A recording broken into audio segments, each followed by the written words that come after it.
Sahabat Suara Tabiat TV, kami ada di ruangan seorang guru etos Indonesia, Bapak Jansen Sinamo.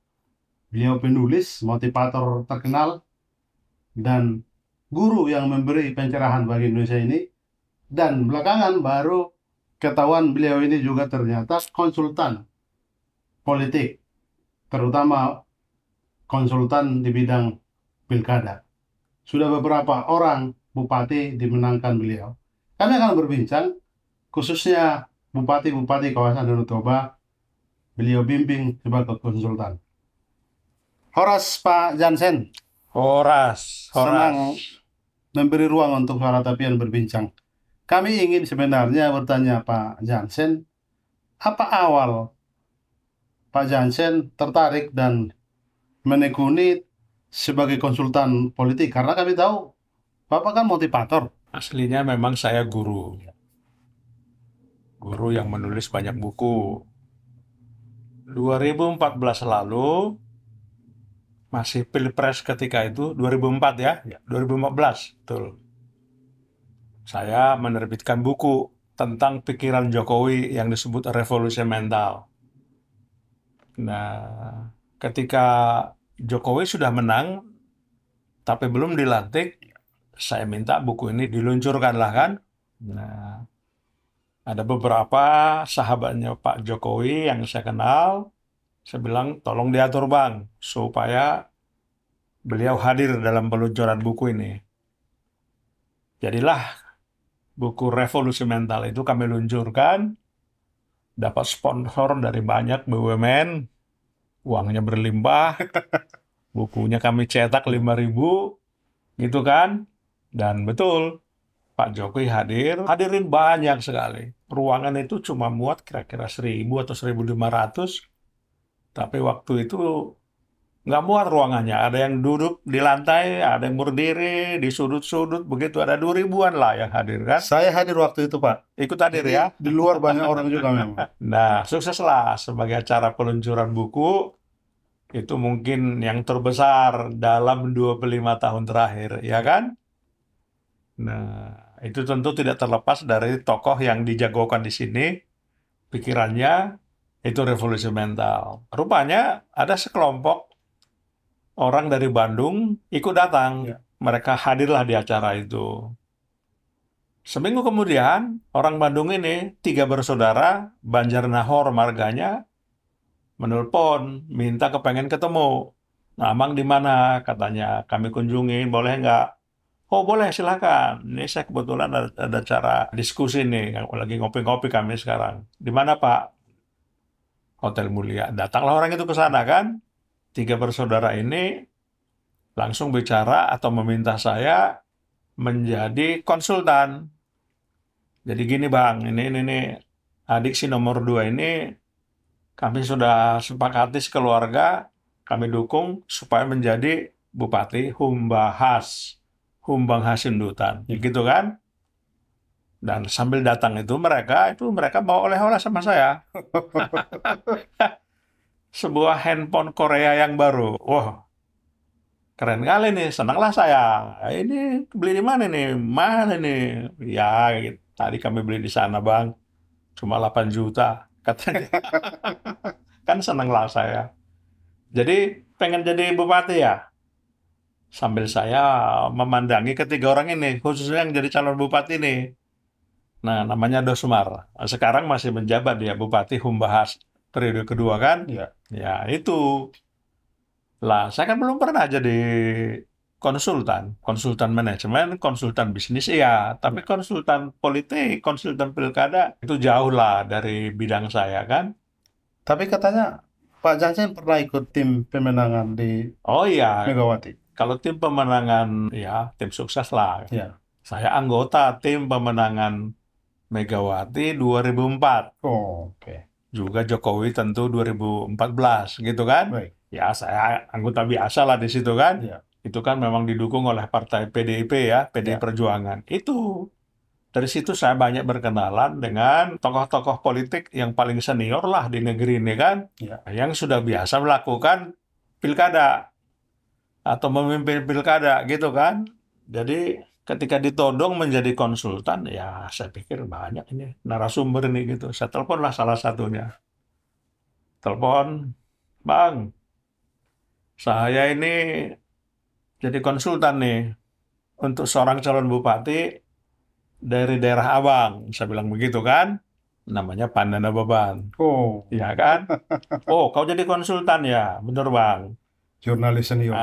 Jurnalis senior. Lalu dia bilang, kau telepon aja dulu Burhan Muhtadi. Oh, Dia itu punya lembaga survei.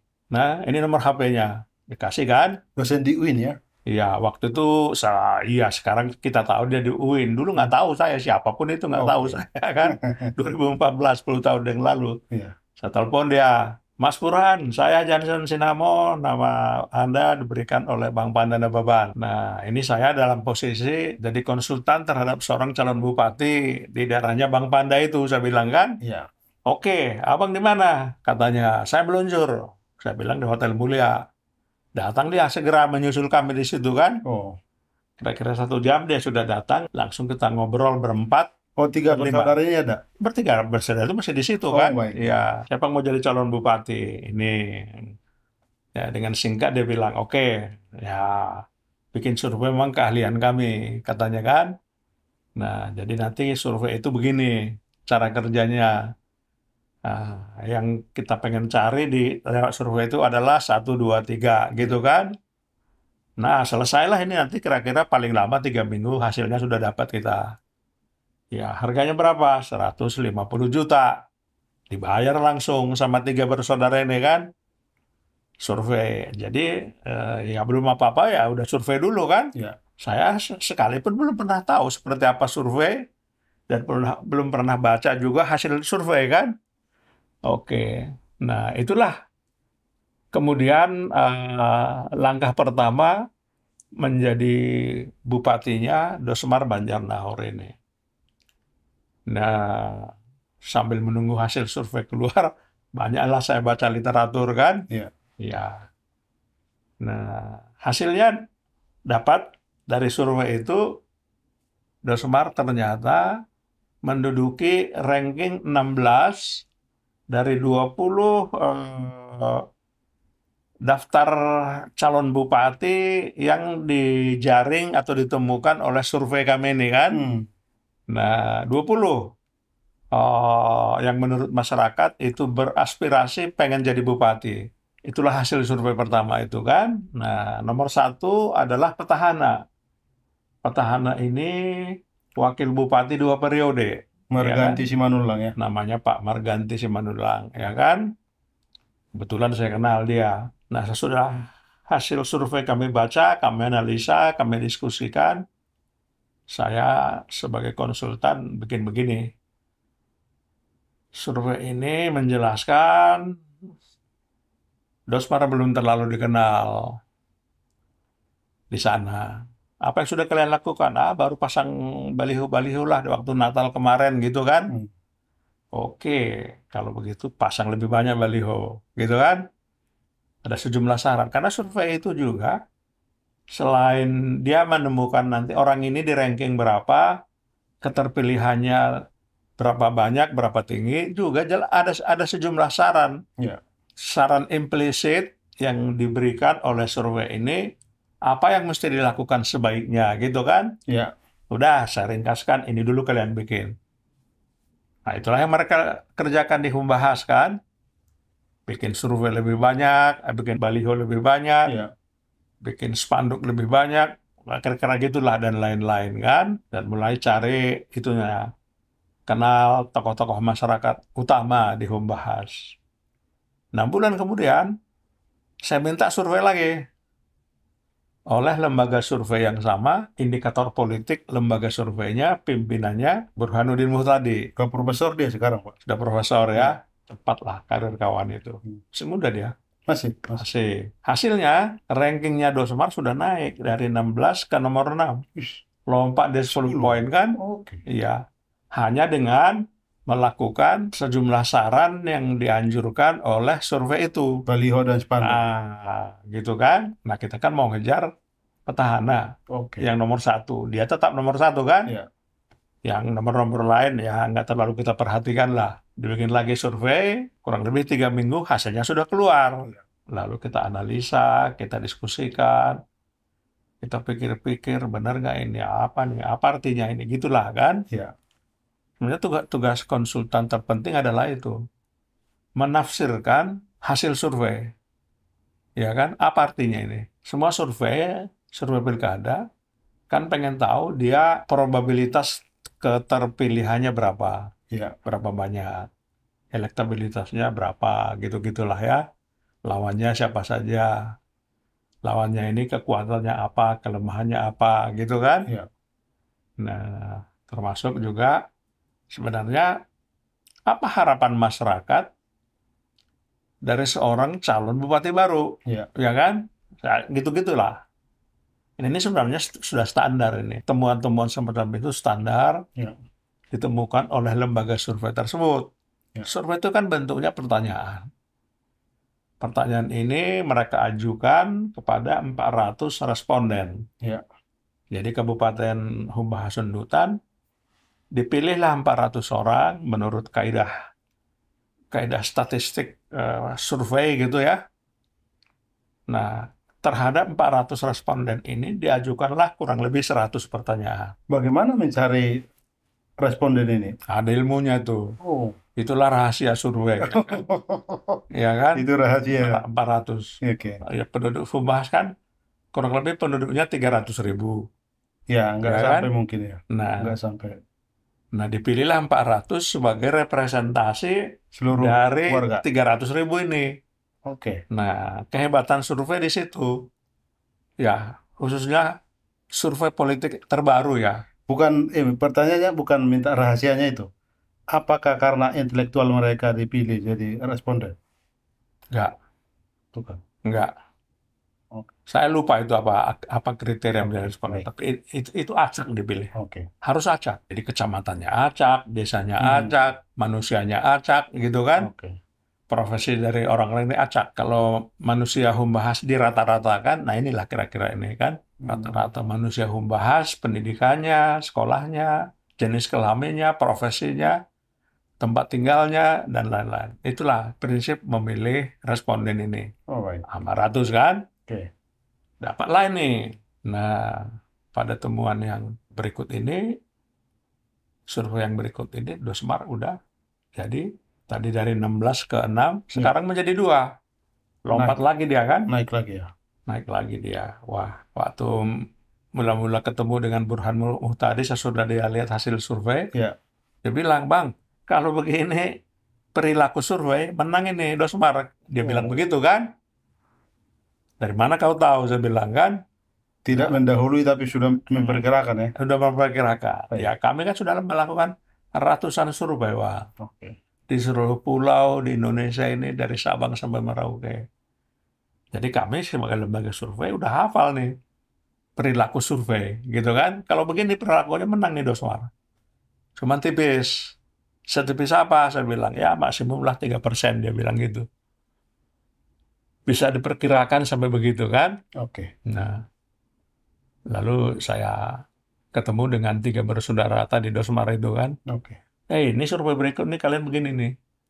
Katanya dengan survei begini Dosmar menang nih, menang tipis. Wah, senang dia kan? Ya. Apa yang mesti dilakukan berikutnya lagi? Ya, survei yang sama memberikan juga sejumlah saran. Khususnya, nah kalau ini saran pribadi, bilang jangan sampai Dosmar itu kalah di tikungan terakhir. Apa itu artinya? Money politik. Oh, Ya kan? oke. Ini Ya, asik ini. ya, Oke. karena pada waktu itu pun yang namanya money politik yang dalam bahasa Batak disebut bagi-bagi togu-toguro gitu. TTR. Udah tahu semua orang kan. Iya. Orang Humbahan juga udah makin terbiasa dengan ini, kalau ada pemilihan berarti akan ada bagi-bagi amplop kan kira-kira Ada gitu pesta, ya. pesta ya. Jadi jangan sampai Dosmar kalah dengan itu.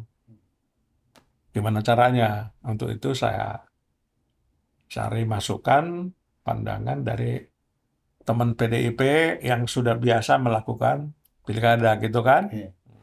Dalam hal ini saya cari langsung masukan dari Sekjen PDIP. Hasto. Udah Hasto waktu itu. Udah Hasto itu kan. Pesan beliau, jangan sampai Dosmar itu nggak punya duit Hmm. di minggu-minggu terakhir. Sebab money politik biasanya berlangsung minggu-minggu terakhir itu. Oh gitu ya. Iya, siapa pelaku money politik? Ya terutama petahana. Biasanya di mana-mana begitu kan.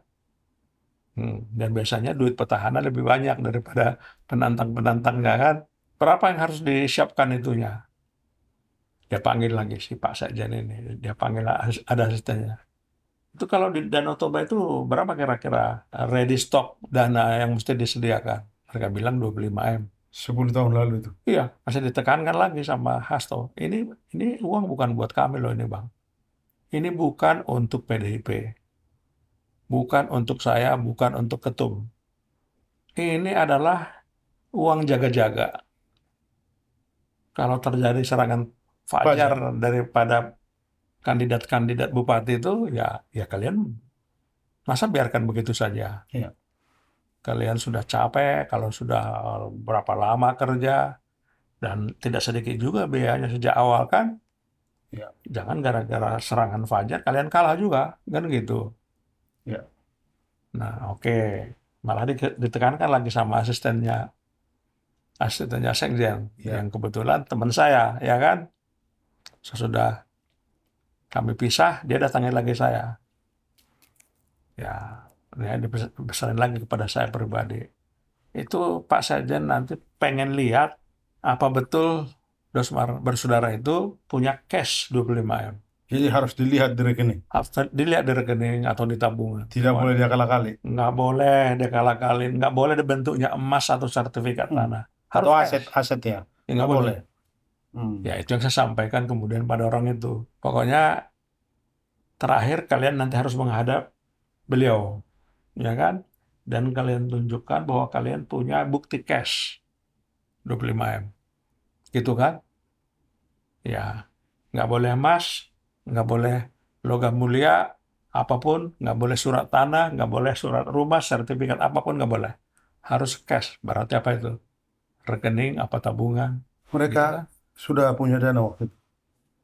Waktu saya bicara itu ternyata belum, ya kan? Tapi kurang lebih beberapa minggu saya cek lagi. Itu teman saya yang asistennya Pak Sekjen.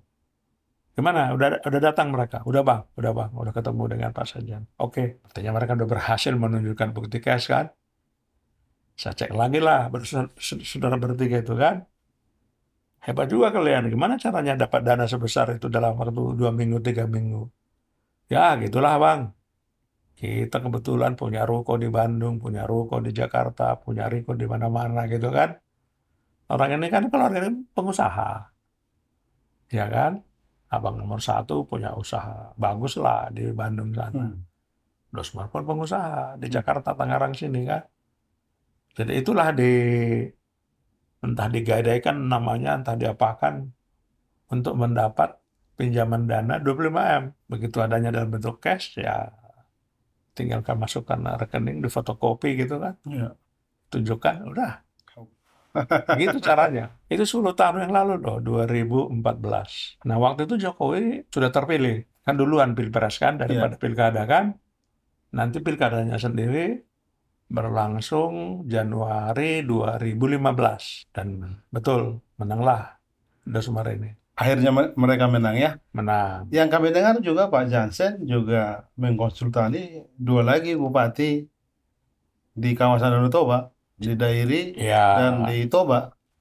Bisa diceritakan juga betul. nih pengalaman Jadi, itu. sesudah itu, kan Ya. nama saya kemudian menjadi bahan pembicaraan di kalangan peminat-peminat menjadi bupati kan, Khususnya kawasan Danau Toba ya. kawasan Danau Toba, ya kan? Sorry Pak Jansen, seingat saya karena Pak Jansen itu konsen dulu di organisasi Yayasan Pencinta Danau Toba sebagai sekjen, sempat jadi ketua ya sebentar ya. Ya, pernah jadi sekjen, pernah jadi ketua juga sebenarnya. Barangkali itu membuat kawasan Danau Toba itu mengenal Bapak sebagai tokoh yang peduli dengan Ya, Bapak. kalau di kalangan masyarakat Danau Toba, Ya.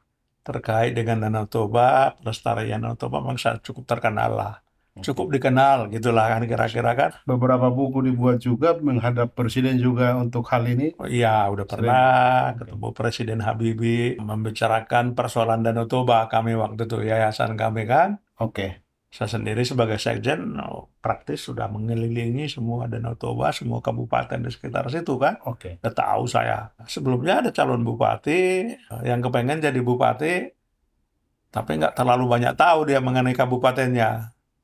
Dia minta tolong sama saya, tolong tulis buku lah begini-begini katanya kan. Dia mau nyalon. Ya. Waktu itu belum pilkada, ini Ya. baru peralihan Orde Baru waktu itu kan. Ya. Saya tulis juga bukunya. Oke. Sebenarnya saya mau menolak, tapi ini kawan kan, kawan lama di yayasan gitu. Wah, mahal kali itu lah, aku bilang. Berapa rupanya? Jadi kupikirlah harga yang tidak masuk akal sebenarnya kan. Maksud saya supaya dia mundur. Oke. Sebentar lah ya, katanya. Dia di depan kantor saya kan di situ parkirnya, mobilnya parkir. Ya. Dia ke mobilnya sebentar, Udah ada uang itu. dia bawalah beberapa amplop besar gitu, duit semua, Oke. taruh di meja saya, nggak bisa mengelak lagi kan. Oke. Jadi uangnya berapa ini? Waktu itu ada 200 juta lah itu. Ya. Kan nggak wajar itu harga menulis sebuah buku kan? Ya. Ya, tapi karena dia pengen banget gitu, ya saya terima aja lah itu kan. Ya. Saya tulis buku 7 pilar pembangunan Toba, begitu saya bikin. Ya, bahan-bahannya ya semua pengetahuan saya tentang Toba dan Danau Toba yang saya menjadi sekjen sekian lama, jadi ketua kan. Saya bikinlah itu. Jadi ya memang waktu itu belum ada konsultan-konsultan pilkada kan. Pun ketika Pak Jansen jadi konsultan khususnya Bupati kawasan Danau Toba, sudah sangat mumpuni tentang kawasan ini ya. Ya kalau kawasan Danau Toba ya saya termasuk ngelotok lah kalau kata orang Jawa kan. Oke. Ngelotok itu artinya fasih Ya. gitu kan. Gitu. Jadi dengan modal itu saya tulis buku buat kawan ini. Ya. Dia penulisnya, saya disebut ghostwriter kan. Ya. Nulis santu. Itu. Oke. Nah, itu jauh sebelum 2014. Oke. Nah, tadi Dosmar sudah terpilih, itulah karir saya pertama. Oke. Menjadi konsultan dan sukses. Oke. Disitulah saya dibaptis menjadi konsultan. Oke. Ya, saya juga belajarnya ya learning by doing, kata orang Inggris kan. Begitu. 2018, calon Bupati Dairi datang. Oke. Edi Brutu namanya. Edi Brutu ini teman kuliah dulu di Bandung. Tahun 80-an awal gitu kan. Masih ada hubungan famili lagi, ya kan? Orang tuanya katanya tokoh ya, katanya Ya, dari memang. Dairi. Orang tuanya Pak Edi Brutu itu legendaris lah sebagai tokoh masyarakat Pak di zaman itu kan. Oke. Nah, Edi Brutu ini datang ke kantor saya. Silih, saya pengen jadi bupati begini. Tolong Tuhan silih bantu. Begitu dia. Oke. Saya bantu, saya wawancara dia. Apa yang dia ketahui mengenai Dairi? Ya kan? Ternyata pengetahuannya mengenai Dairi almost zero. Karena Ya kan? tidak besar di Dairi ya. Iya, hanya ayahnya yang orang Dairi. Dia sendiri kan lahir di daerah Medan sana. Iya. Sekolah di daerah situ, bahkan ke Jawa. Iya. Ya kan? Orang ini kan begitu. Jadi orang tuanya kan memang berambisi menyekolahkan semua anak-anaknya setinggi mungkin. Baik. Jadi kemana saja disekolahkan. Jadi saya ketemu dulu dengan Silih Brutu ini waktu dia kuliah di Parahyangan di Bandung. Oh, baik. Universitas Katolik di ITB pun pernah dia menjadi mahasiswa di sana. Oh, sempat. Tapi nggak diteruskan. Ya, nggak diteruskan. Karena waktu itu jurusan yang diambilnya sebenarnya statusnya D3. Di zaman dulu ITB itu ada D3. Oke. Jadi Brutu itu salah satu mahasiswa pertama. Tapi dia tinggalkan itu, dia ambil Parahyangan, teknik sipil Parahyangan gitu. Jadi kami udah kawan sejak itu kan. Jadi dia minta sekarang dibantu menjadi bupati. Jadi saya kursus dulu dia mengenai Dairi. Benar-benar. Iya, kursus. 4 hari dia datang berturut-turut ke kantor ini. Tiap datang 2-3 jam, kadang 4 jam. Kayak kursus privat. Saya tanya, dia nggak tahu ini. Oke, jadi dari itu ada 15 kabupaten kan, 15 kecamatan gitulah kan. Saya mengenai daerah juga ngelotok. Pertepatan Pak Jansen lahir di Dairi ya, Ya dan kalau saya sampai SMA lahir saya di dengar Dairi di kan. Dairi ya. Jadi everything about dairy ya ngertilah saya kan. Jauh sebelumnya kan saya pernah menjadi staf khusus Bupati Dairi. Oke. Staf ahli disebut zaman itu ya. Iya. Bupati Dairi zaman itu MP Tumanggor namanya. Yang membangun Tugu TB Simatupang yang di letter S itu ya. Ya, Dan itu Taman Iman. Taman Iman. Oke. Itu. Fenomenal itu. Ya, itulah salah satu legacy dari Pak Tumanggor untuk Dairi. Dia kan bupati 2 periode. Iya. Waktu dia bupati, saya menjadi staf ahlinya. Memang banyak karyanya waktu itu. Iya, nah pokoknya saat membangun Tugu TB Simatupang tersebut. Diskusi dengan Pak Jansen. Loh, kebetulan saya sangat tahu mengenai TB Simatupang. Ya. Waktu saya masih kuliah pun udah saya baca semua buku-buku TB Simatupang. Nomor 2 setelah Sudirman. Iya kan? Wah, itulah jenderal dari Tanah Batak yang berhasil menjadi panglima. Lahir di Sidikalang. Lahir di Sidikalang kebetulan kan? Ya. Nah, itulah alasannya mengapa tugunya itu dibikin di daerah Sidikalang kan. Jadi knowledge saya mengenai Jenderal TB Simatupang ya jarang lah yang menyamai pengetahuan itu kan. Makna letter S itu juga mungkin Simatupang. Itu enggak sih. Itu Pertepatan aja. apa itu? Karena tikungannya Karena S kan? tikungan yang membentuk huruf S itu, letter S itu Ya. adalah tinggalan dari longsor besar puluhan tahun yang lalu. Nah, untuk tetap mempertahankan ada jalan di situ, dibikinlah jalan baru yang berbentuk letter S. Nah, di ujungnya ada hutan pinus di situ, tinggal diatur sedikit. Disitulah lokasi patung TB Simatupang. TB Simatupang memang jenderal yang hebat lah, gitu kan? Ya. Dialah pencetus dan perumus Saptamarga. Ya. Dia orang kedua sesudah Sudirman. Ya.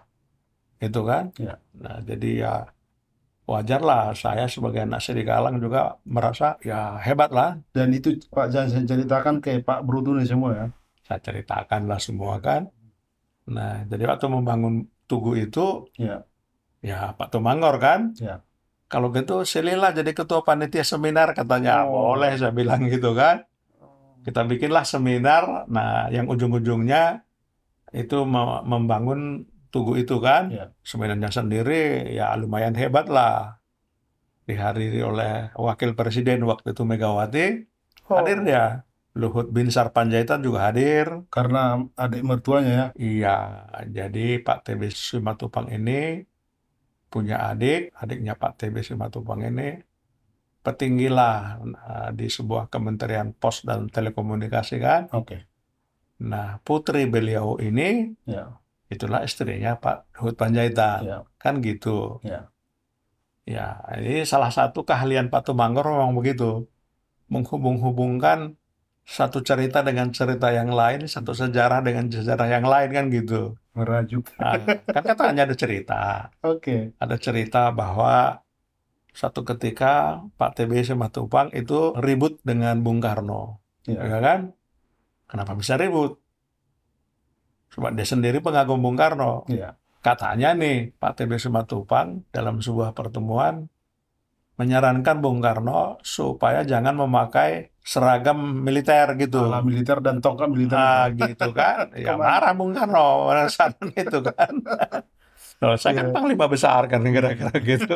Tapi cerita itu hampir diketahui semua orang, saya kira kan. Jadi salah satu acara seminar ini bertujuan untuk mempertemukan lagi ya keturunan Bung Karno, Megawati yang wakil presiden. Dan itulah yang diatur Pak Tumanggor kan. Nanti ini mesti ketemu dengan ini gitu. Saya ketua panitianya kan. Nah, ini memang bisnis saya bikin seminar kan. Jadilah seminar ini berlangsung dengan sangat bagus. Semua orang senang. Khususnya Pak Tumanggor senang banget. Sukses, sebenarnya sangat sukses menurut dia. Saking senangnya dia di hari seminar, Dia rogoh satu kantong duit dari jasnya, ditaruh ke jas saya. Seret gitu. Apa ini? Oh, duit banyak. Nanti keluar dari ruang seminar, saya periksa duitnya. Woi, itu segepok 10 juta. Sudah besar waktu itu, Pak. Itu ucapan terima kasih itu sama saya kan. Lewat jalan-jalan seperti itu, pemahaman, pengertian saya mengenai politik pada umumnya makin banyak, Oke. makin mendalam, gitu kan. Nah, secara khusus lagi, tahun 2004, Ya. saya diperkenalkan oleh Pak Padanababan Ya. kepada sahabat satu selnya di penjara dulu, Ya. namanya Taufik Kimas, ya kan? Jadi satu kali dalam sebuah acara minum kopi gitu, udah panjang lebar pembicaraan ini, saya bilang begini sama Bang Panda, Bang, aku boleh kritik PDI Perjuangan nggak? Aku bilang. Ya. Apa kritikmu? Boleh dong, gitu kan? Nah, pengetahuan saya sebenarnya mengenai itu semua hanya saya dapat dari koran, Kompas, majalah, Tempo, ya semacam itulah. Saya kalau membaca yang begitu-begitu kan media-media seperti itu kan udah sejak SMA saya lakukan itu kan. Ya. Nah, dari situlah pengetahuan saya. Oh, ini PDIP ini ternyata begini. Menurut Kompas, menurut Tempo, dan lain-lain kan. Ya, iya Bang, jadi begini. 1, 2, 3. Cukup kagum ini Bang Panda ini. Paten juga kritikmu katanya kan. Besok bisa nggak kau tulis itu? 2 halaman lah, paling banyak 3 halaman katanya kan. Oke, ini kan waktu tuh ngopinya udah malam-malam kan. Besok pagi langsung saya tulis, saya kirim. Anak buah saya suruh mengantarnya langsung ke kantornya Bang Panda, Dababan. Dia baca. Rupanya dia share tulisan saya itu kepada Taufik Kimas, sahabatnya. Ya kan? Taufik Kimas yang gantian tertarik. Hebat juga kawanmu ini, katanya kan. Maka dia suruhlah memanggil saya lewat Bang Panda. Kau di mana, Jansen? Begitu tiba-tiba saya ditelepon kan. Jalan tol, Bang. Daerah Tebet. Hari Rabu ada waktumu nggak? Buat apa, Bang? Taufik Kimas pengen ketemu dengan kau. Oh, begitu dia bilang. Wah, ada apa nih, Bang? Ya, datanglah kau. Bisa kan? Hari Rabu? Bisa. Hari Rabunya datang aku ke kantornya Pak Taufik Kimas. Nah, atas ide saya itu, Pak Taufik Kimas rupanya impress lah dia kan. Lalu dia bilang, wah ini demo paten ini, nanti mau kita terapkan. Kita terapkan di Pileg yang akan datang. 2003 ini peristiwa ini. Ya. Saya tunggu-tunggu, nggak ada cerita lebih lanjut mengenai ide saya ini kan. Berarti 21 tahun lalu itu ya. Iya, sampai kemudian Pileg berlangsung, PDIP kalah, Golkar menang, kan itu intinya kan.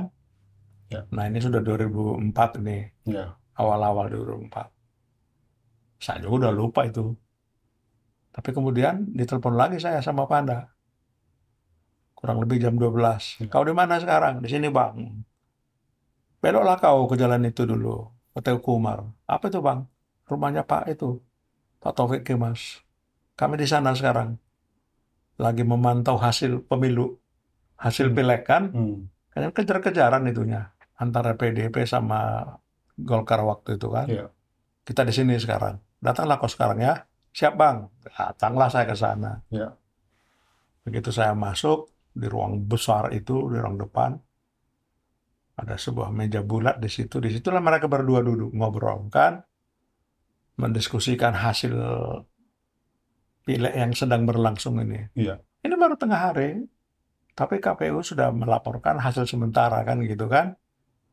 Waktu itu belum ada quick count 2004 itu. Survei-survei yang kita kenal sekarang pun belum ada. Tahu Kimas langsung bilang, inilah Johnson, kalah kita. Itu idemu yang luar biasa bagusnya itu dulu. Lupa kita terapkan katanya. Itulah partai yang sedang berkuasa begitu katanya kan. Nah udahlah kita lupakan ini pileg. Sekarang kita ke pilpres. Begitu. Oh.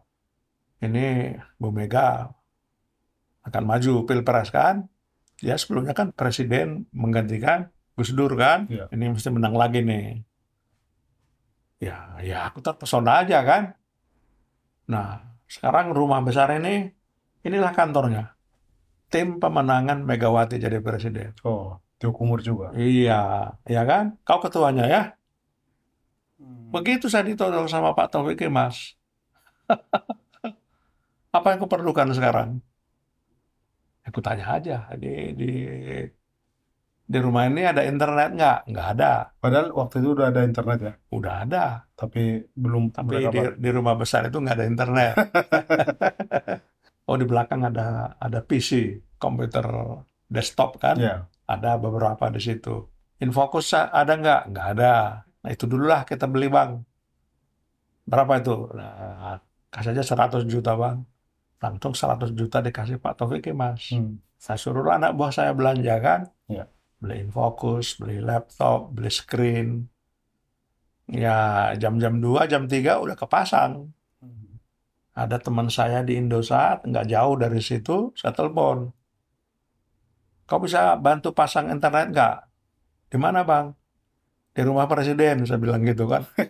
Ada. Bener, Bang? Iya. Kau tahu kan rumah presiden? Tahu, di Tekomar kan? Itu. Di situ ada 3 rumah besar. Yang paling kanan itu rumahnya Pak Taufik Kemas.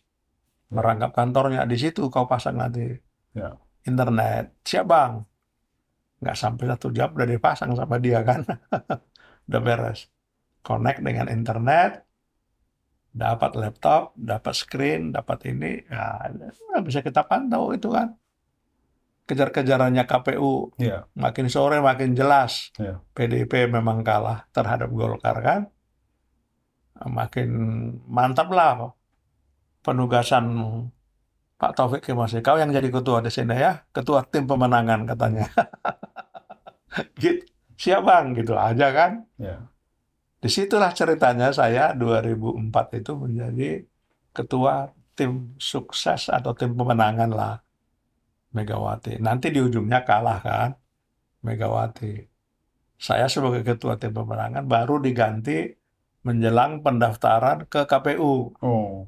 Nanti calon presiden dan wakil presiden beserta tim pemenangannya juga kan ikut didaftarkan ke KPU. Oke. Saya pun diganti lah. Oke. Saya kan bukan anggota partai juga, enggak.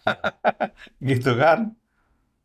Itu ceritanya. Jadi di situ memang jadi banyak-banyak pelajaran saya peroleh. Dan sangat percaya diri lah untuk mengkonsultani salon Iya, itu bupati. memang background saya memang membuat saya menghadapi sekolah baru atau pelajaran baru, mata kuliah baru. Saya selalu, ini bisa lah, ini kupikir gitu kan.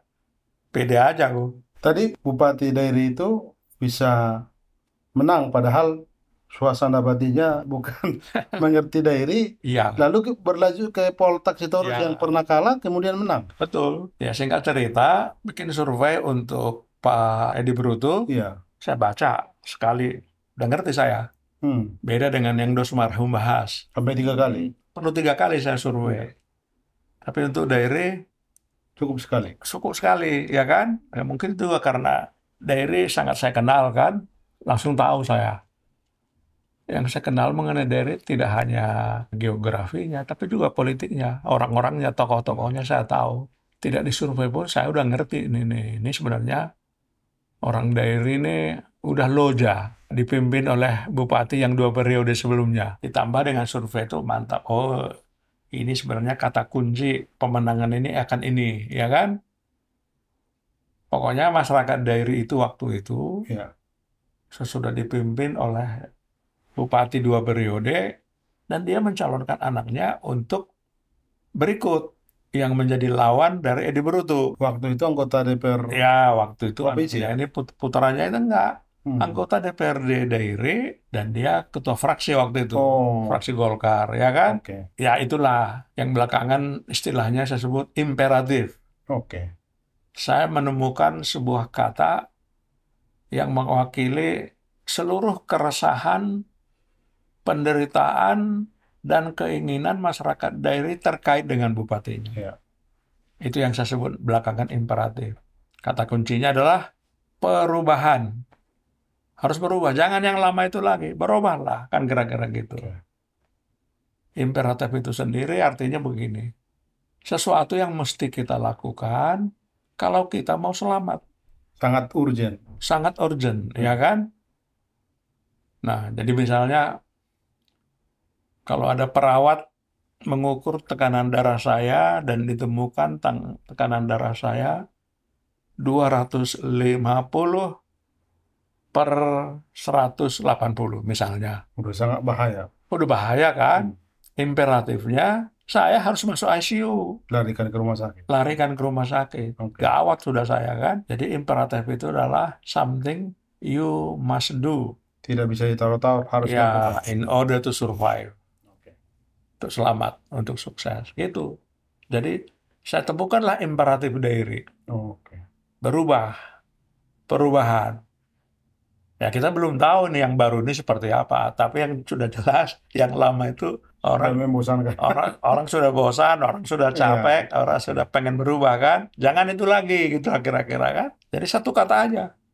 Itulah imperatif diri yang saya temukan. Ini istilah saya aja ini, imperatif. Kalau Bung Karno, dia untuk menjelaskan yang begini, dia pakai ampera. Ampera, amanat penderitaan rakyat. Itu salah satu jeniusnya Bung Karno. Menemukan kata ampera itu Iya. sebagai kondisi yang sudah sangat gawat bagi seluruh rakyat Indonesia karena dijajah ratusan tahun, penuh penderitaan. Pada saat yang sama juga mereka penuh keinginan untuk merdeka, ya bencilah sama Belanda gitu kan, si penjajah ini kan. Tapi ketakutan untuk Tapi memperjuangkan. ketakutan.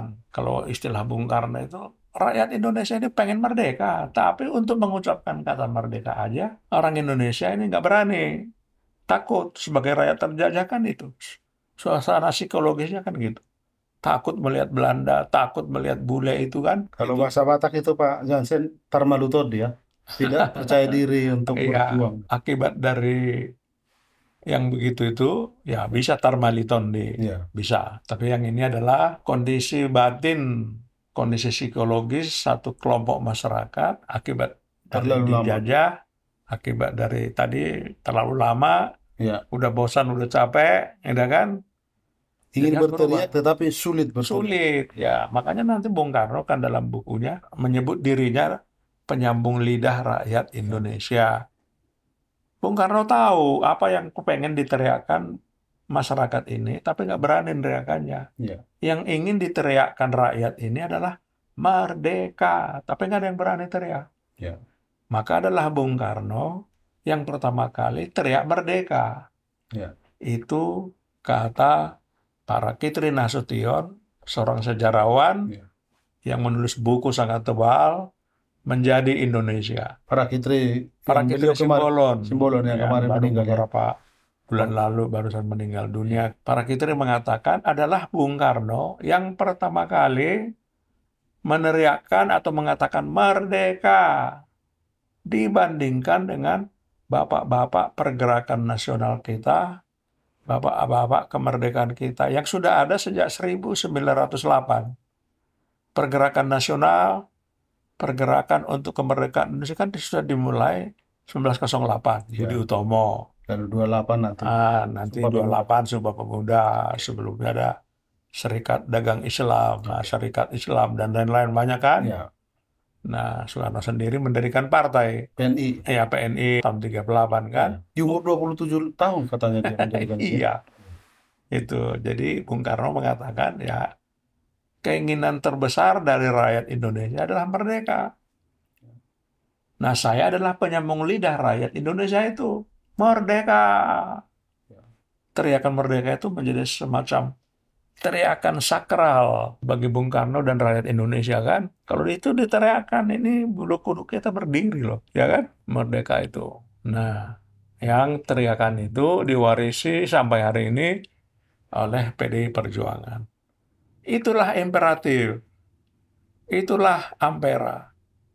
Ya kan? Ya. Jadi saya menemukan imperanya Dairi begini.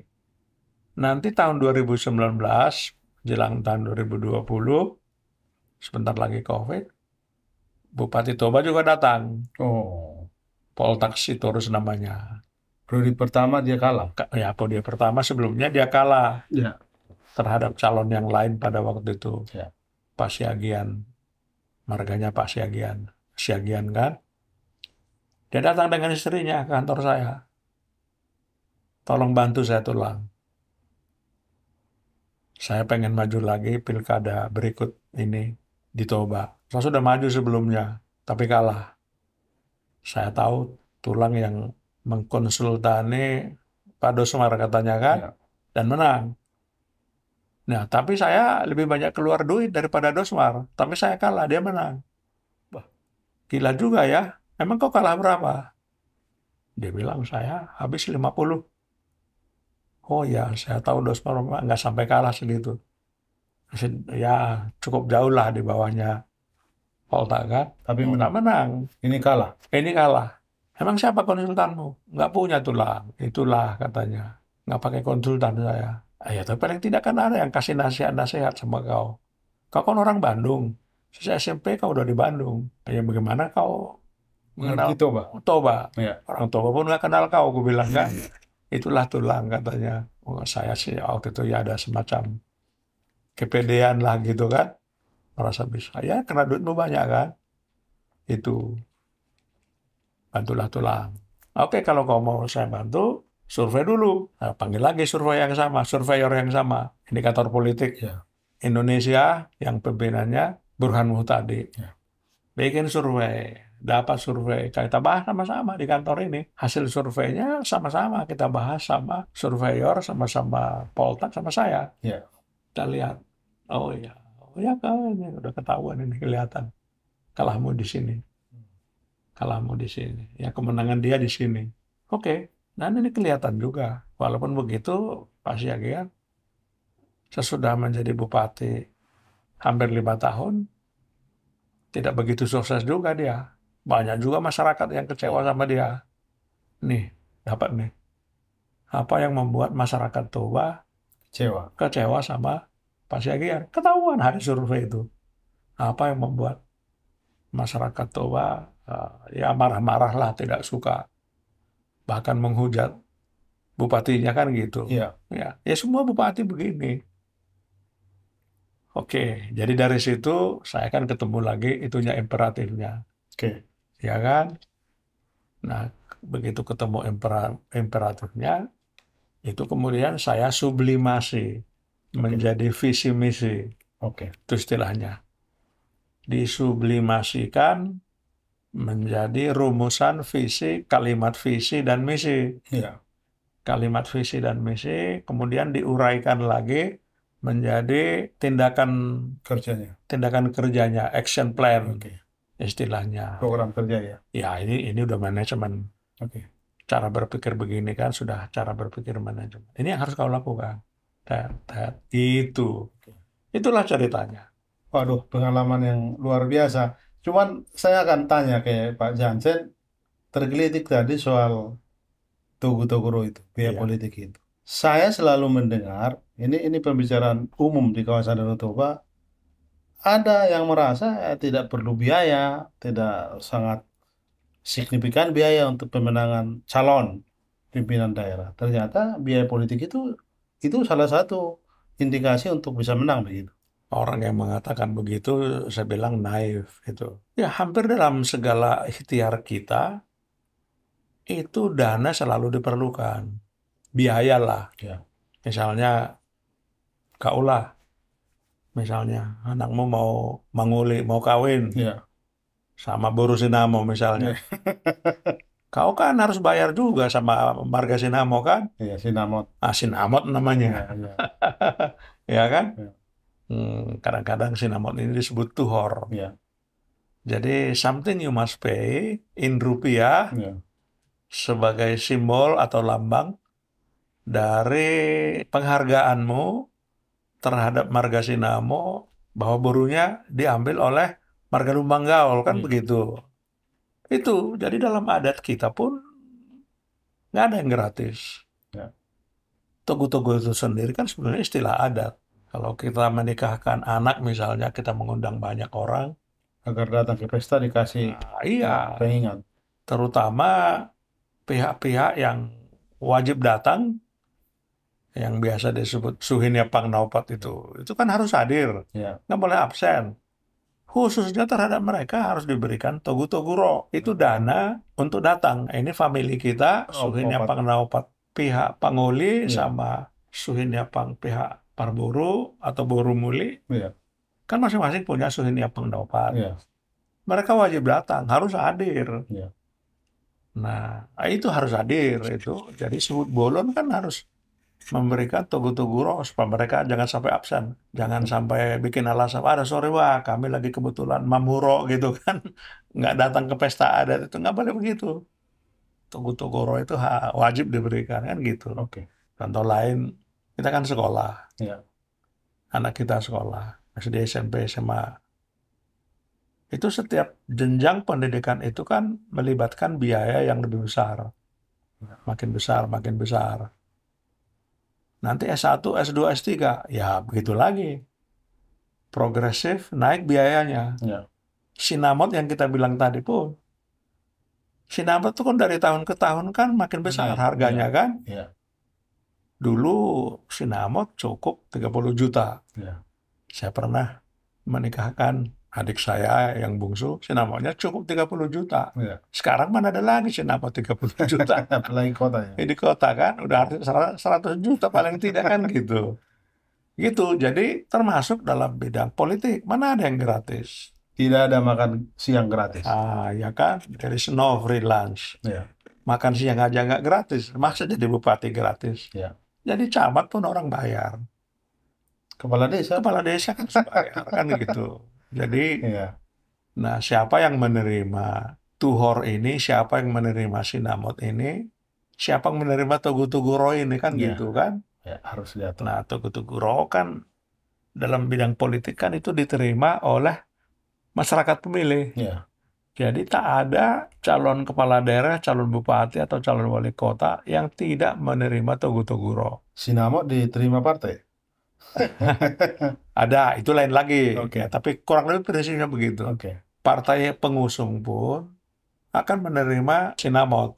Bagiannya ya. Ya, bagian dia gitu kan. Secara kenyataan, secara dasariah itu memang ada. Jadi ya terhadap klien-klien yang saya guide gitu, saya bilang ya kita selidiki dulu berapa togu toguro yang pantas gitu kan. Ya. Untuk itu survei lagi jawabannya. Kita perlu melakukan survei supaya kita tahu togu togoronya lawan kita berapa.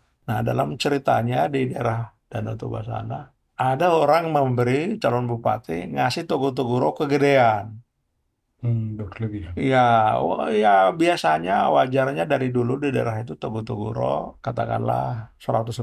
Itu merusak pasar. Merusak pasar. Tiba-tiba calon bupati baru ini ngasih togu toguro 20 kali lipat. Kan rusak pasar kan? Menang sih, tapi itu too much. Harus ada togu toguro. Ya semua masyarakat juga tahu itu kan. Itu kalau ditanya, apakah ada akuntabilitas togu toguro ini? Enggak ada lah, ya kan? Masa togu toguro untuk Suhinya Pangnaupat kita bikin kwitansinya? Kan enggak, ya kan? Ya. Enggak ada itu. Jadi itu sudah adat itu sebenarnya. Adat sosial. Ya tahulah kan gitu kan. Sama seperti tadi, kalau kita mendaftarkan seorang calon bupati ke partai, ya nggak ada kwitansinya. Aturannya pun nggak ada. Apakah ada peraturan di PDIP misalnya atau di Golkar misalnya, siapa saja orang yang kepengen menggunakan partai sebagai kendaraannya, ada tarifnya nggak? Nggak ada. Tapi ketika seorang balon bupati mendaftar ke kantor Golkar atau PDIP Dairi, Balige, Kumbahas misalnya, apakah si calon ini, si balon ini meninggalkan semacam ucapan terima kasih atau dana? Ya iyalah kan, kau aja datang ke sini, tadi bawa salak saya lihat kan. Itu kan. Ya. Adatnya begitu. Jadi, apakah namanya uang rokok, apakah namanya honorarium, uang kehormatan, apalah. Pastilah yang bersangkutan meninggalkan sesuatu atau membayar sesuatu kepada panitia penjaringan itu. Penjaringan partai gitu. Bagaimana Pak Jansen, orang yang memang dia termasuk tersohor di wilayahnya, di kabupatennya misalnya, tapi secara dana uang memang dia tidak ada, tapi relasi atau link dia banyak, dia berpeluang untuk menjadi calon pemimpin daerah dengan disponsori oleh oligarki. Ini juga momok tersendiri bagi masyarakat. Gitu. Nggak tahu saya itu mau buat siapa. Yang jelas itu disukai masyarakat. Ya Oke. kan? Iya. Jadi siapa yang takut? Yang takut itu adalah yang kepengen jadi bupati tapi nggak punya duit. Oke. Ya kan? Nah, amang buru saya misalnya di kampung kami sana, oh sangat tinggi integritasnya. Iya.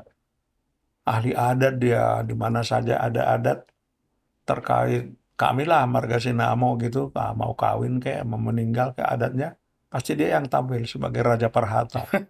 Itu luar biasa itu ketokohan beliau di situ, tapi nggak punya duit. Tapi kan nggak ada juga orang bersaing untuk menjadi Raja Perhata kan. Iya. Itu kan keahlian yang diperoleh lambat laun kan, Iya. sehingga dia dikenal di tengah-tengah kami lah marga Sinamo ini. Masih ada orang tua paling top lah kalau di marga Sinamo itu di kampung sana. Iya. Kebetulan saya panggil Amang Uda sama dia kan. Tinggal dia orang tua yang paling hebat kalau bicara soal adat kan gitu kan. Itu. Nah mana ada orang mensponsori dia jadi bupati. Jadi bupati ini adalah namanya harus bagus. Iya. Reputasinya juga harus bagus. Karir dia sebelumnya juga sudah harus bagus. Kalau bisa juga rupanya juga bagus. Ganteng gitu kan. Kemudian ya tentu above all duitnya juga harus banyak, cukup. Mana ada presiden yang menang jadi presiden kalau tidak keluar dana triliun-triliun sekian gitu kan? Iya. Sama juga. Mau calon gubernur, bupati, wali kota harus keluar sekian puluh miliar kan gitu sekarang. Ya kan?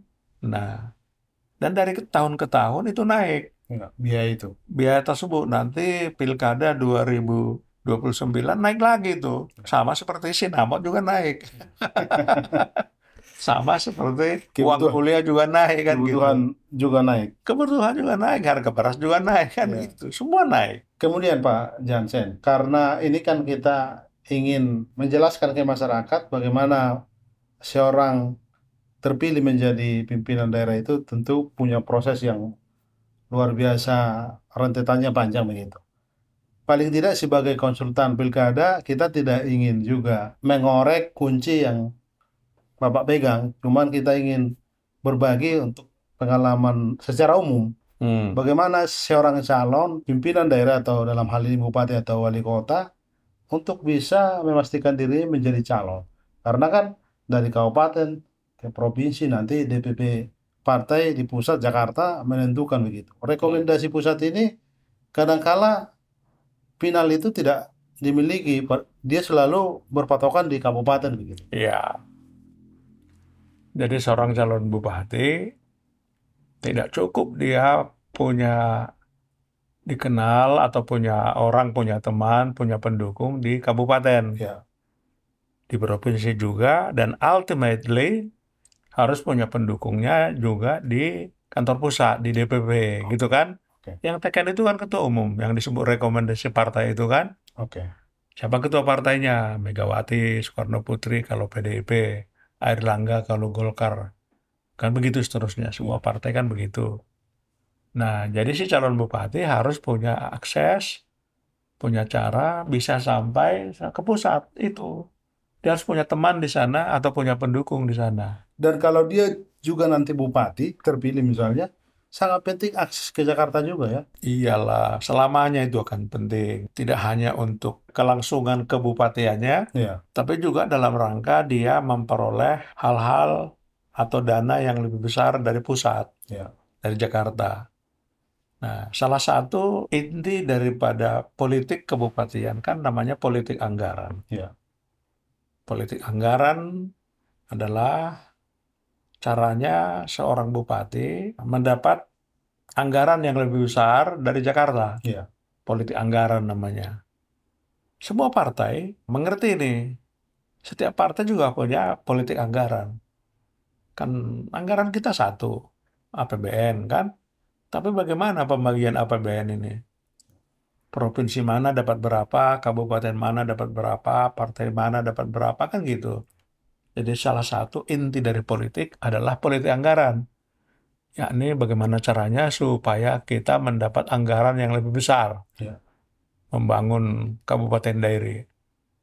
mendapat anggaran yang lebih besar untuk memajukan daerah kan gitu. Berarti anggaran. Jadi seorang bupati dan calon bupati pasti ya sejak awal sudah harus punya akses atau link ke Jakarta untuk nanti digunakannya untuk memainkan politik anggaran ini. Anggaran yang lebih besar untuk perbaikan infrastruktur. Kan banyak di kabupaten ini jalan-jalannya masih jelek, jalan-jalan desanya masih jelek kan gitu ya. Iya. Nah itu harus ada cara bagi bupati untuk daerahnya itu diperbaiki atau diperlebar jalan-jalannya, dibikin mulus jalan-jalannya itu kan ujung-ujungnya anggaran lebih besar. Nah dia harus pandailah mengakses ke DPR, lewat DPR, kemudian ke PUPR misalnya ya. Itu ya yang begitu itu pengetahuan dasar sebenarnya bagi seorang calon bupati kan. Supaya nanti selama 5 tahun dia jadi bupati di situ, anggaran buat kabupatennya naik lebih besar gitu. Pada program-program yang bagi dia prioritas. Ya. Itu yang tadi kita sebut itu adalah imperatifnya dia. Ya. Jadi secara imperatif program-program kabupatennya ini sedemikian strategis yang membuat kemudian kabupatennya ini maju. Ya. Jangan menjadi kabupaten yang tertinggal, kabupaten yang miskin kan gitu. Jadi sebagaimana katakanlah misalnya sebagai contoh Kabupaten Sukabumi sebagai salah satu kabupaten terbesar di Indonesia sesudah Banyuwangi itu mendapat anggaran uang sekian besar, sekian triliun gitu kan. Ya begitulah mestinya. Kabupaten sedang-sedang pun di Kalimantan atau di Sumatera Utara juga dapat anggaran yang cukup besar. Nah itu politik anggaran namanya kan.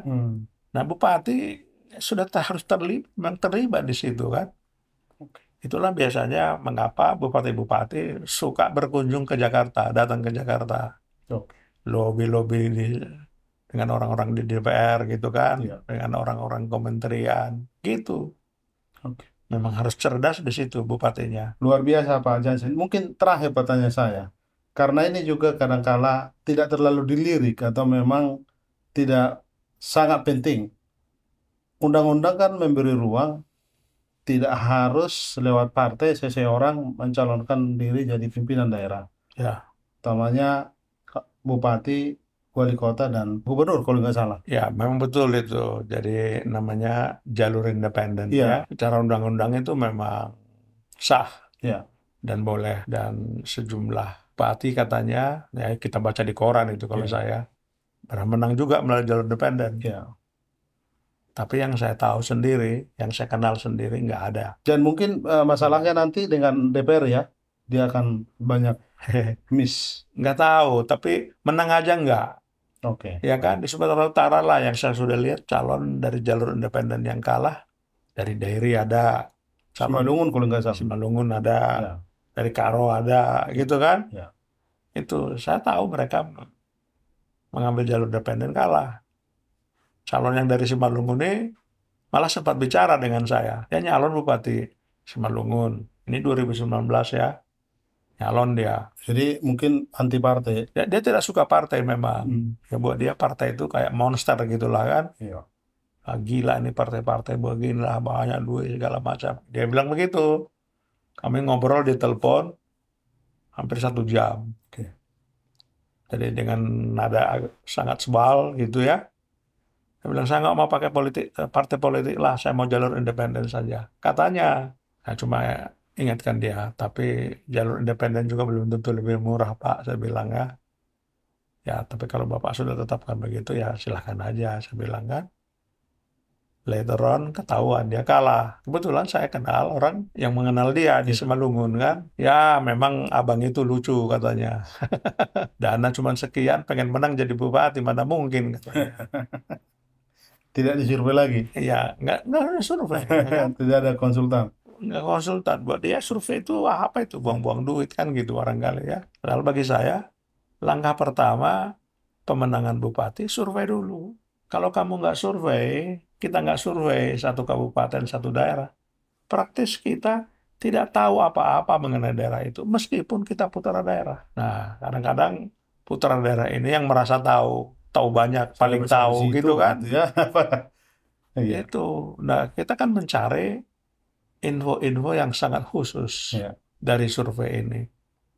Info yang sangat khusus ini lah nanti yang merupakan krusial pemenangannya itu. Salah satu yang krusial itu adalah itu tadi, Togu Toguro. Di mana Togu Togunya? Berapa Togu Toguronya? Ya, yang bersangkutan Ditemukan juga dari tahu. Ditemukan lewat survei. survei, ya kan? Nah, kalau kita tidak survei, kita hanya berpedoman pada ya kira-kira kurasa sekian udah bagus itu, kurasa.